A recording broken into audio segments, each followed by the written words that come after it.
कराची के मुख्तलिफ इलाकों में शदीद तूफ़ानी हवाओं के बाद मूसलाधार बारिश हुई, जिसके दौरान मुख्तलिफ हादसात में 19 अफराद जाँ बहक और मुतअद्दिद अफराद ज़ख्मी हो गए।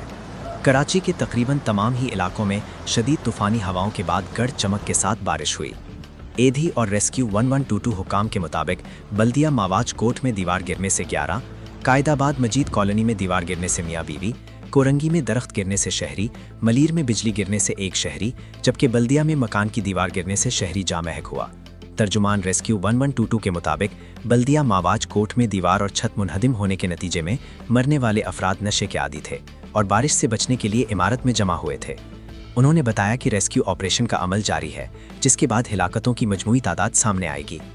तूफ़ानी हवाओं के बायस कई इलाकों में बिलबोर्ड और दरख्त गिरे, जबकि बल्दिया टाउन में मकान की दीवार गिरने से एक ही खानदान के 7 अफराद ज़ख्मी हुए, जिनमें से एक शख्स दम तोड़ गया। शहर में तूफ़ान और बारिश के बाद 645 फीडर्स मुतासिर हुए, जिसके बायस कराची के बेशतर इलाके रात गए तक बिजली से महरूम रहे।